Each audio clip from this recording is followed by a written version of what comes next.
आम आदमी पार्टी के सुप्रीमो अरविंद केजरीवाल के बरे होने का पूरा मामले जो सीबीआई की टीम इस फैसले के खिलाफ हाई कोर्ट पहुंच गई है। इस वेले एक बड़ा अपडेट भी आ रहा है। दसिए कि इस तो पहला भी जो सीबीआई के वालों जिस वेले राउस एवेन्यू अदालत के वालों भी बरी कर देने का फैसला सुनाया गया उस वेले सीबीआई के अधिकारियों के वालों स्पष्ट किया गया कि इसनूं चैलेंज किया जाएगा, हाई कोर्ट का रुख किया जाएगा। तो सीबीआई की टीम हुण इस फैसले के खिलाफ हाई कोर्ट पहुंची है।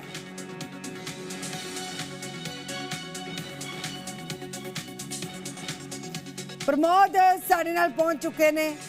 प्रमोद, हालांकि जो क्योंकि राउस एवेन्यू अदालत की तरफ से तो राहत दी गई है अरविंद केजरीवाल को, मनीष सिसोदिया को, लेकिन अब सीबीआई जो है आगे बढ़ते हुए नजर आई है। हाई कोर्ट में जाकर चैलेंज किया जाएगा राउस एवेन्यू अदालत के दिए गए फैसले को। बिल्कुल, राउस एवेन्यू कोर्ट ने जिस तरीके से शराब घोटाले में आरोप तय करने के दौरान ही तमाम आरोपियों को डिस्चार्ज कर दिया है, यानी उन्हें आरोप मुक्त कर दिया है और ये कहा है कि कहीं पर भी ये केस नहीं बनता ट्रायल चलाने लायक। और फटकार जो है सीबीआई को लगाई है। सीबीआई का ये पूरा केस जो है वो ताश के पत्तों की तरह ढह गया है।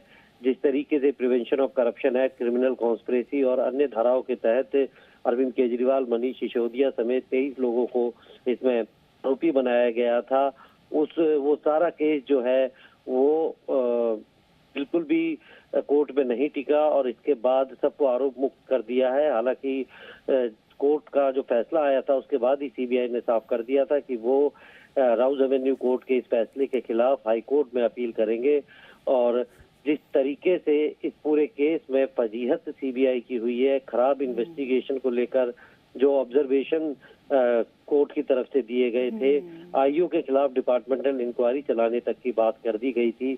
और इस पूरे केस की वजह से ही कहीं ना कहीं आम आदमी पार्टी, अरविंद केजरीवाल, मनीष सिसोदिया, इनकी जो छवि है वो दागदार हुई थी। इनके ऊपर भ्रष्टाचार का आरोप लगा था। लेकिन जब ये फैसला आया तो ये सवाल है कि हाईकोर्ट का रुख तो किया है सीबीआई ने, लेकिन सीबीआई इन तकरीबन 4 सालों में ठोस सबूत नहीं जुटा पाई।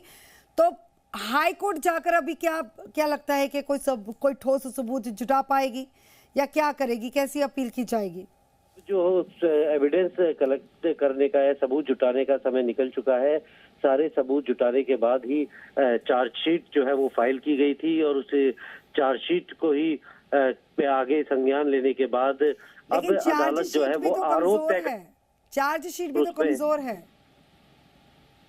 बिल्कुल, जो सीबीआई का एक ये दलील है कि जिस तरीके से एविडेंस हमने दिए गए थे उस तरीके से अदालत ने इसको नहीं देखा और उन खास एविडेंस को दरकिनार किया गया है, जिसकी वजह से ये फैसला सुनाया गया। और उस फैसले से असहमत होते हुए सीबीआई ने साफ कर दिया था कि वो इसके फैसले के खिलाफ हाई कोर्ट में अपील करेंगी। और अब ये देखना होगा हाई कोर्ट से क्या सीबीआई को राहत मिल पाती है या फिर जो निचली अदालत का फैसला होता है उसे ही सीबीआई हाई कोर्ट है वो बरकरार रखती है। फिलहाल सीबीआई हाई कोर्ट पहुंची है और वो जो ये फैसला था राउस एवेन्यू कोर्ट का उसके खिलाफ अपील करने के लिए पहुंची है। तो अब ये देखना है कि हाई कोर्ट इस पूरे मामले को किस तरीके से देखता है। बिल्कुल, अब सबकी नजरें जो हैं हाई कोर्ट के रवैये पर टिकी रहेंगी कि क्या रुख अख्तियार करता है हाई कोर्ट। बहुत शुक्रिया फिलहाल तक की जानकारी के लिए। आप नजर बना के रखिएगा, अपडेट्स आपसे लेते रहेंगे।